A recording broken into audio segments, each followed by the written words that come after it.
All right, so there are two kinds of location alerts. There are geofences and there are radius alerts. All right, a geofence is an area that we're going to set up, and then you can be notified if the dog comes into that area or leaves that area or does both. And then a radius alert is distance from you. Two different setups there. Let's show you how to do both of them. They're both very simple. All right, first let's set up a geofence. But you go into the system and on the map, you draw out the location. Geofence, use,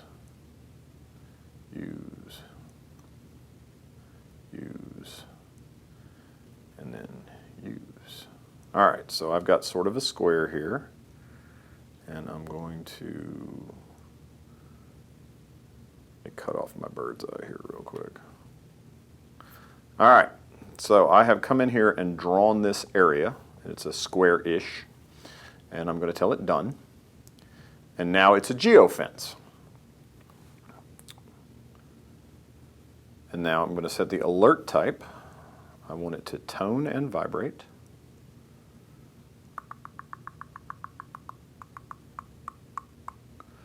All right. And then you've got a disable. You cut it on and you can cut it off. Set alert type, set alert mode is, okay. So this is really where geofences come in handy. If you've got an area that you want to know my dog has come into this area or my dog has exited this area, you set up your geofence. So if you want to do it around, say, your property, you can set it on exit. So that way, you'll get a notification when your dog leaves your property. If it's, I set one up once. I had a hunting lease that had a highway running down the middle of it. And it was dog fenced on both sides, so there wasn't a lot of concern. But it was one of those things that I wanted to know if my dogs were getting closer to the highway, by a set amount. So I just drew a geofence down that highway and then enabled it. And then that way, as I got closer to it, if I wasn't quite aware of where we were and we got in with a couple of hundred yards of the highway, I knew at that point, okay, I need to turn. So they're kind of handy for that. The biggest question that we get about geofences is people are wanting to use it like a containment system. And so, they're wanting to go, hey, can I set this up in my house? And if the dog leaves, we'll get a correction, like a yard containment system. It is not designed to do that. You can use it where it'll notify you if your dog does leave your property, but it's not going to give any sort of correction, any sort of tone, anything along those lines. So if you're looking for something like that, maybe not the exact right thing for you, but it is handy.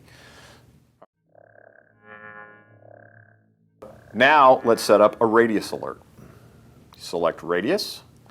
We're going to do it in yards. I want to know when my dogs are 350 yards. And there you go. At 350 yards, you can set your alert type. So I want it to tone and vibrate. And then you can set your alert mode.